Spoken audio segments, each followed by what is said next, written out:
السلام علیکم ورحمۃ اللہ وبرکاتہ۔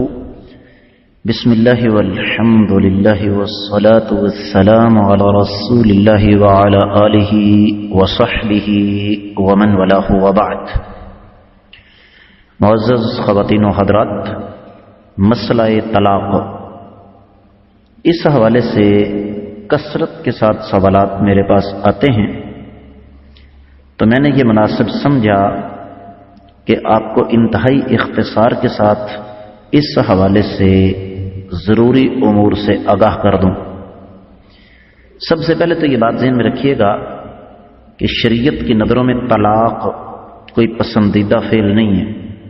اللہ کے نبی صلی اللہ علیہ وسلم کی حسن درجے کی روایت ہے کہ ابغض الحلال الی اللہ الطلاق، اللہ کے ہاں حلال چیزوں میں سب سے ناپسند جو چیز ہے وہ طلاق ہے۔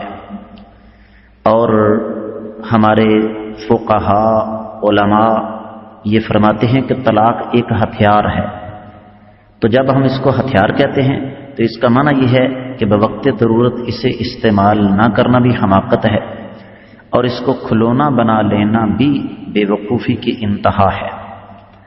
طلاق کی 3 قسمیں ہیں۔ نمبر 1 طلاق رجعی، رجوع سے، نمبر 2 طلاق بتہ، نمبر 3 طلاق بائن۔ ہمارے عام سامعین کو ان میں سے کوئی لفظ سمجھ نہیں آیا، میں سمجھاتا ہوں۔ ایک آدمی ایک جگہ ایک بار، 3 بار، 300 بار، 3000 بار یا اس سے بھی زیادہ یا اس سے بھی کم اپنی بیوی کو لکھ کر یا زبانی طلاق کا لفظ بولتا ہے، تو قرآن و حدیث کے مطابق وہ ایک طلاق ہے۔ صحیح مسلم کتاب الطلاق باب طلاق الثلاث، اور اس باب کی سب سے پہلی حدیث، صحیح مسلم کا حوالہ میں نے اس لیے دیا کہ صحیح مسلم پر سب کا اتفاق ہے کہ اس کی تمام احادیث صحیح ہیں، اس کے علاوہ اور بہت ساری احادیث ہیں۔ اب اس نے ایک دفعہ طلاق بولا یا 3 دفعہ بولا، وہ ایک ہے۔ اب اس آدمی کے سامنے 2 راستے ہیں۔ عورت کے 3 حیض، 3 مینسز، 3 ماہواریاں، 3 مہینے نہیں، 3 حیض گزرنے سے پہلے اگر وہ رجوع کر لے تو دونوں آپس میں میاں بیوی ہیں، اور اللہ کے کاغذات میں ایک طلاق لکھی جا چکی ہے۔ اس آدمی کے پاس مزید 2 طلاقوں کا اختیار باقی ہے۔ اسی شکل میں اگر 3 حیض گزر جاتے ہیں، پھر ان کو خیال آتا ہے آپس میں اکٹھے رہنے کا، تو چونکہ 3 حیض گزر چکے ہیں لہذا یہ طلاق بتہ ہے۔ رجوع کر لیتے تو طلاق رجعی تھی، تو یہ نیا نکاح کر کے آپس میں رہیں گے، لیکن اللہ کے کاغذات میں پھر بھی ایک طلاق لکھی جا چکی ہے، اس کے پاس 2 طلاقوں کا اختیار باقی ہے۔ پھر کبھی جھگڑا ہوتا ہے، پھر طلاق کی نوبت آ جاتی ہے، پھر یہی 2 شکلیں ہوں گی۔ 3 حیض سے پہلے رجوع کر لیا تو طلاق رجعی، 3 حیض کے بعد رجوع کیا تو طلاق بتہ۔ اب جب تیسری طلاق دینی ہے تو سوچ سمجھ کر دینی ہے، کیونکہ تیسری طلاق کے بعد رجوع والا سلسلہ ختم ہو جائے گا۔ تیسری طلاق ہوتی ہے بائن۔ اب کیا طلاق بائن ہونے کے بعد یہ دونوں میاں بیوی، سابقہ میاں بیوی کبھی اکٹھے ہو سکتے ہیں؟ تقریباً محال ہے۔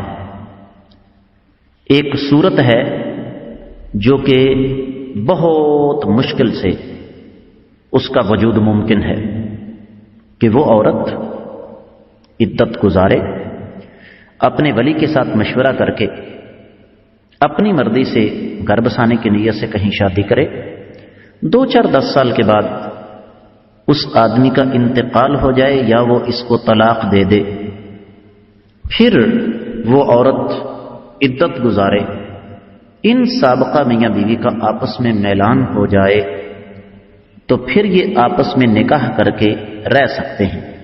یہ مفہوم ہے دوسرے پارے کی اس آیت مبارکہ کا کہ فلا تحل له من بعد حتى تنكح زوجا غيره، یہ عورت تب تک اس آدمی کے لیے حلال نہیں ہوگی جب تک کسی اور مرد کے ساتھ نکاح نہ کرے۔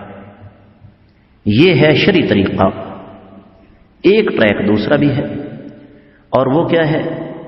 سب سے پہلے تو فتویٰ یہ ملا کہ طلاق طلاق طلاق بائن ہو گئی۔ تینوں طلاقوں کو اکٹھا 3 شمار کرنا حدیث کے بھی خلاف ہے، انسانی عقل کے تقاضوں کے بھی خلاف ہے۔ تفصیل کا وقت نہیں، اختصار کے تقاضے رکاوٹ ہیں۔ اب اس کا حل کیا ہے جی؟ کہنے لگے جی حل یہ ہے کہ حلالہ کروایا جائے۔ حلالہ کیا ہے؟ اس عورت کا کسی مرد کے ساتھ نکاح کیا جائے، ان دونوں کو اکٹھے رکھا جائے۔ وضاحت نہیں میں کر سکتا، شرم و حیا کے تقاضے رکاوٹ ہیں۔ پھر یعنی ان کے ازواجی تعلقات قائم کروائے جائیں، پھر اس آدمی سے طلاق لی جائے اور اس آدمی سابقہ شوہر کے ساتھ نکاح کیا جائے۔ اس کا نام رکھا حلالہ، جس کے بارے میں نبی علیہ السلام کے 2 فرامین: نمبر 1 حلالہ کرنے اور کروانے والے پر اللہ کی لعنت، نمبر 2 فرمایا کیا میں تمہیں کرائے کے سانڈ کے بارے میں نہ بتاؤں؟ صحابہ نے فرمایا جی بتائیے۔ فرمایا حلالہ کرنے والا۔ تو حاصل کلام یہ ہے، یہ طلاق کے مختصر مسائل تھے، ان کی طرف میں نے اشارہ کیا۔ اس سلسلے میں بڑی بہترین کتاب ہے ڈاکٹر اقبال کیلانی صاحب کی طلاق کے مسائل، ٹائٹل ٹو ٹائٹل پڑھنے والی ہے۔ مزید اس حوالے سے آپ لوگوں کے ذہنوں میں کوئی بات پوچھنے والی ہو تو میں حاضر ہوں۔ اللہ تعالیٰ سمجھنے کی توفیق عطا فرمائے۔